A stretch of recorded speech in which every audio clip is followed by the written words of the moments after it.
Welcome back to आवेश fact channel. आज हम एक नया चैप्टर फिजिक्स अप्लाइड फिजिक्स में एक नया चैप्टर शुरू करने जा रहे हैं ऑफ मैटर। चैप्टर का नंबर है property of matter. Property of matter यानी कि हम कह सकते हैं के गुण पदार्थ के गुण पदार्थ के गुण। तो पदार्थ के गुण होते क्या है? सबसे पहले हम पदार्थ ही पढ़ते हैं। तो पदार्थ होता क्या है? तो पदार्थ की डेफिनेशन लिखेंगे। सबसे पहले पदार्थ होता क्या है हमारा? जब हम पदार्थ पढ़ रहे हैं यानी कि मैटर होता है क्या है हमारा? मैटर। तो देखो पदार्थ होता क्या है? पदार्थ जो दुनिया में जो कुछ भी तुम देख रहे, सीधी सी बात है, जो कुछ भी तुम देख रहे हैं वो सब क्या है? पदार्थ। मार्कर पदार्थ, बोर्ड पदार्थ, दीवार पदार्थ, ये घड़ी पदार्थ, कपड़े पदार्थ, ठीक है, किताब पदार्थ।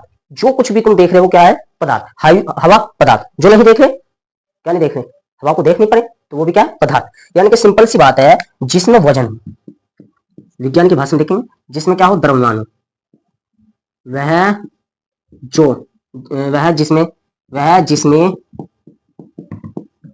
जिसमें द्रव्यमान हो यानी कि द्रव्यमान हो, मास हो, द्रव्यमान हो और स्थान घेरती हो वह हर एक चीज, वह वस्तु जो जिसमें द्रव्यमान हो और स्थान घेरती हो, और अगर ज्यादा भी करें हम और ज्यादा करें, वह जो जिसमें द्रव्यमान हो, स्थान घेरती हो, जिसका अनुभव हम अपनी ज्ञानेंद्रियों से कर सकते हैं, वही क्या कहलाती है? हमारी मैटर कहलाता है, पदार्थ कहलाता है। वही क्या है? पदार्थ है। अब पदार्थ के हम अवस्था देखेंगे। या पदार्थ हमारे कितना प्रकार का हो? तो पदार्थ दो प्रकार का हो, ठीक है, भौतिक अवस्था पर देखेंगे और रासायनिक पर। तो हम सबसे पहले देखते हैं पदार्थ की अवस्था, जो हमारी मेन है फिजिक्स में। तो पदार्थ की अवस्था, तो पदार्थ की मेनली तीन हो, मूल अवस्था बुझे तो तीन, ठीक है, लेकिन अब तक ज्ञात अवस्था 5, ठीक है। तो पदार्थ की अवस्था, पदार्थ की अवस्था वेरी वेरी इंपॉर्टेंट है। अवस्था, पदार्थ की अवस्था। तो पदार्थ की अवस्था, इसमें उदाहरण, तो पदार्थ की अवस्था मैंने कितनी बताई? मूल अवस्था कितनी होती है? 3 होती है मूल अवस्था। सबसे पहली हमारी ठोस, क्या? ठोस अवस्था। दूसरी द्रव और तीसरी गैस और चौथी प्लाज्मा। पांचवी बीईसी। तो हमने मेन देखनी है 3। हमारी मूल जो हो, मूल में हो 3। मूल अवस्था जो है, मूल अवस्था वे है हमारी 3, और ये है ज्ञात अवस्था। ये बाकी अलग हम पढ़ेंगे, लेकिन मेनली ध्यान देना है हमें इन 3 अवस्थाओं पे। मेनली ध्यान किन पे देना है? 3 अवस्थाओं पे। तो मेनली 3 अवस्था कौन कौन सी? ठोस, द्रव, गैस। ठोस जिसका आयतन और आकार दोनों निश्चित हो, दोनों यो भी निश्चित हो और ये भी निश्चित हो, क्या हो? दोनों निश्चित हो। लेकिन इसका क्या होगा? आयतन तो क्या होगा? निश्चित होगा, मगर ये क्या होगा? अनिश्चित होगा। ये क्या होगा? अनिश्चित। आयतन निश्चित, लेकिन आकार क्या होगा? अनिश्चित। और इसका ना ही तो ये भी अनिश्चित और ये भी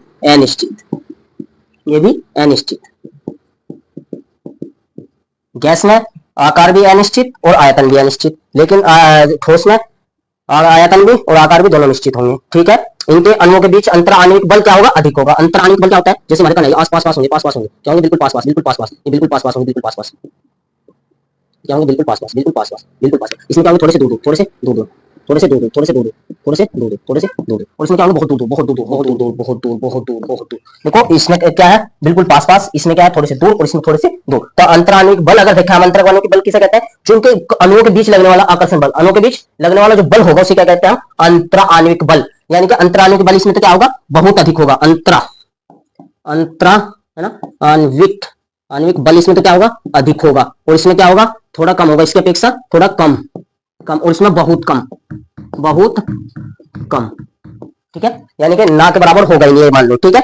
तो ये क्लियर है, अंतराणविक बल, ठीक है। और अब प्लाज्मा देखो होते हैं, जब सूरज देखा, सूरज में क्या है? प्लाज्मा। जब हम किसी चीज को इतना गर्म करते, इतनी हीट देते बहुत ज्यादा, तो उसे क्या कहते हैं? हम प्लाज्मा कहते हैं। क्या कहते हैं? प्लाज्मा अवस्था।